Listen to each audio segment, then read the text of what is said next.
Bem-vindos à nossa aula. Hoje trabalharei os principais blocos regionais. Na aula anterior eu enfatizei mais os conceitos, né, de blocos, e aqui eu inicio com esse mapa com destaque dos principais blocos no mundo.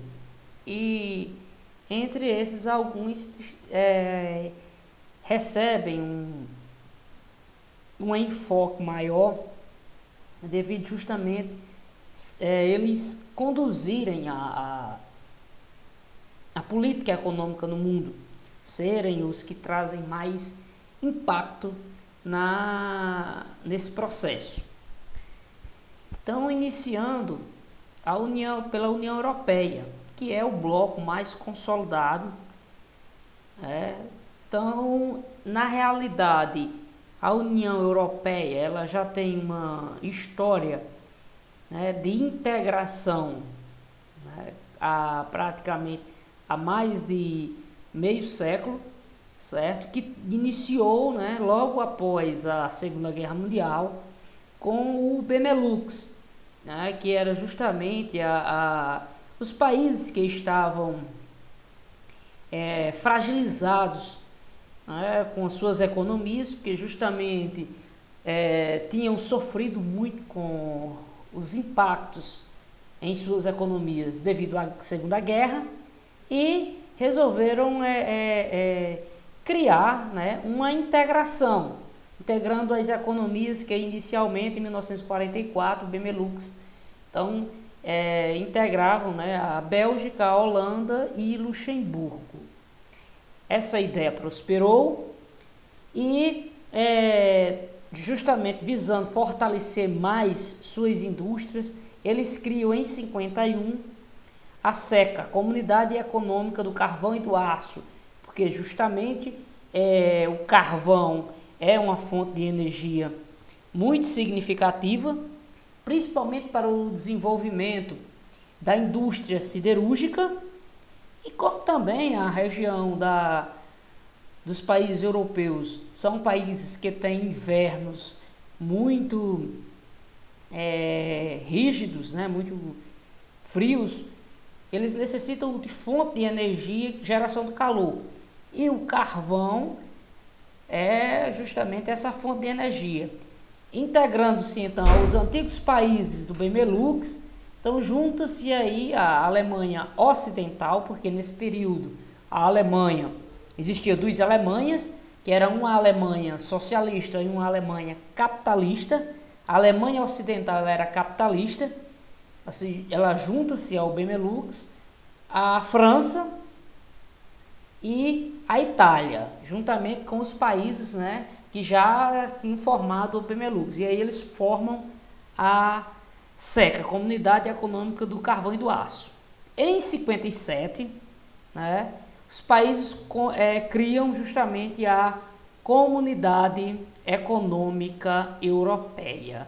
E ali já ganhava forma, né, um bloco econômico mais coeso, que estava apresentando resultados de integração econômica e de crescimento muito significativos, e cada vez mais os países da Europa eles demonstraram interesse em se integrarem, ao mesmo tempo que deixavam rivalidades históricas de lado. Um exemplo é a França e a Alemanha, que há pouco tempo tinham sido grandes rivais durante a Segunda Guerra. Não que os outros países não tivessem se degladiaram durante a guerra, né? Mas França e Alemanha tinham um ressentimento mais forte, porque justamente a Alemanha tinha invadido a França, né? E ocorreu todo um processo. Posteriormente, vai demonstrar também o interesse, a integração econômica europeia, a Grã-Bretanha, que era também um rival histórico da França, que se vocês analisarem a história, verão que França e Inglaterra disputaram várias guerras, Guerra dos 30 anos, Guerra dos 100 anos, né, que eram verdadeiras epopeias, né? Desde os governos também, destaca aqui também a disputa de Napoleão Bonaparte, que tentava de todas as formas derrubar o Império Britânico, e diante de todo esse contexto histórico de rivalidade, eles conseguem costurar um acordo econômico benéfico para os países, né? Em 1991, então, é assinado o Tratado de Maastricht, que é justamente, né, essa integração, e estava criada a União Europeia, que passaria justamente teria 2 anos aí de adequação para os países começarem justamente a se integrarem, ajustar suas economias, e estava criada então uma livre circulação de bens, serviços e capital. Bom, apresenta a União Monetária, já vai ser uma fase seguinte, né? A União Monetária e Econômica, que é a adoção do euro, já é uma fase superior. Vocês lembrarem na aula passada, né? Já é a 4ª fase de integração de países. E alguns países, né, não aderiram à integração monetária, não adotaram o euro como moeda em seus países, como a Inglaterra continuou com a Libra, né?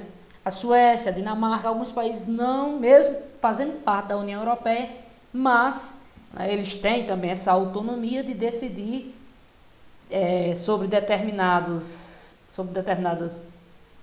avanços do grupo, né, se eles querem adotar ou não. E aí, os países que adotaram a zona do euro, em 2001, passaram a adotar essa nova moeda. Deixaram de lado as moedas nacionais, né, e adotaram o euro. E, né, busca justamente uma união política. A partir desse momento, a União Europeia está cada vez mais buscando uma integração e uma consolidação do bloco, que já chegou a ter 28 países, né? Então, a criação de uma política externa de segurança comum. Observem aí as políticas que consistem na União Europeia, né? Reforço da cooperação nos domínios da justiça e assuntos internos, né? Construção de uma Europa social, que é justamente políticas sociais comuns para todos os países da União, né? Novos campos de ação comunitária, fundos comunitários para ajudar justamente países que têm uma fragilidade social maior, né? Porque você tem aqui, em países como na União Europeia, você tem países de grande poderio econômico, como França, Alemanha, né?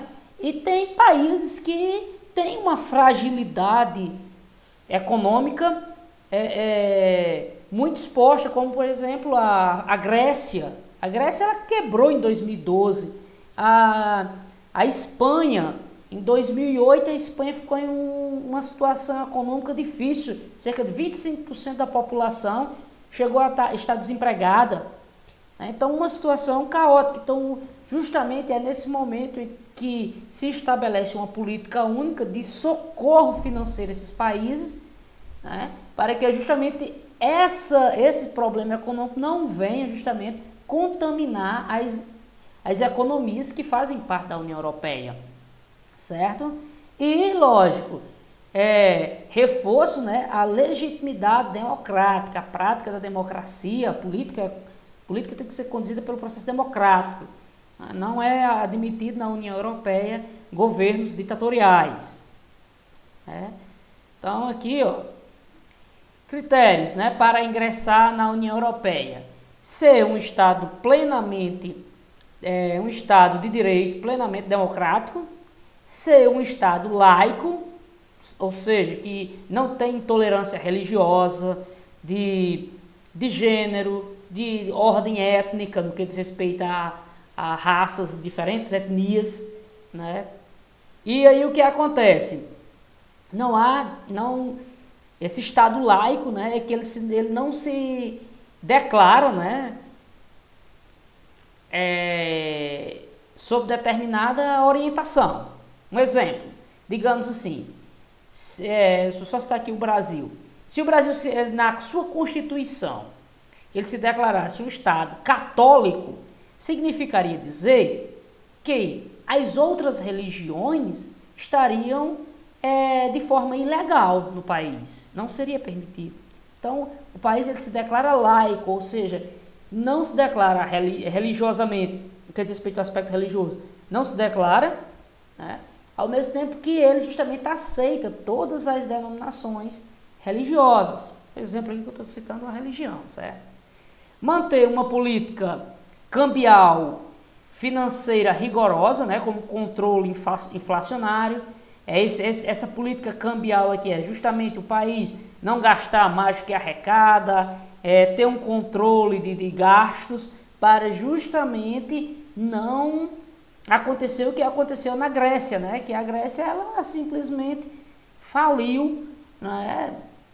Gastou demais. Nesse período de 2012 ela realizou as Olimpíadas, foi as Olimpíadas, teve um gasto excessivo e a partir daquele momento a saúde econômica da Grécia gerou uma crise enorme no país.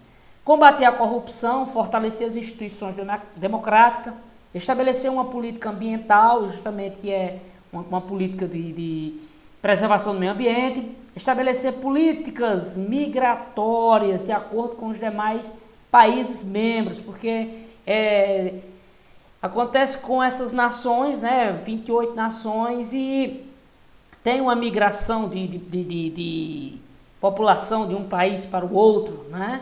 E existe também muito denunciado a prática da xenofobia, que é a aversão às outras culturas, principalmente as culturas, a população que vem da África, que atravessa o Mediterrâneo e vem tentar uma vida nova na Europa. Então esse pessoal sofre muito com isso. E também a intolerância no que diz respeito aos muçulmanos, que entram, né? Existe todo um processo aí. Bom, veja só, a União Europeia teve 28 países membros, porém, como vocês já acompanham nas telejornais, a Inglaterra, ela saiu da União Europeia, viu que aquelas decisões não estavam sendo benéficas e submeteu a população a um plebiscito que decidiu-se sair da União Europeia. Esse processo ficou conhecido como Brexit, né? Essa expressão Brexit é justamente esse BR da britânico, né? E exit é justamente sair em inglês, né? Então justamente esse termo ele é amplamente utilizado, Brexit. Bom, então em 2007, né? Em 2007 teve esses países aqui, Macedônia, Montenegro, né? Turquia, né? Que estão aí em negociação. A Turquia aqui, observe bem que é um país muçulmano, né? Com religião, né? Religião islâmica. Tá? Bom, e isso existe uma resistência. A partir do momento que ela entrar na União Europeia, o cidadão turco, ele vai poder circular por essas nações. Né? E isso é justamente o que a União Europeia vem estabelecendo, uma política de tolerância religiosa. Bom, a União Europeia, só a União Europeia já conduz uma aula inteira, beleza, pessoal? Depois eu aprofundo os demais grupos.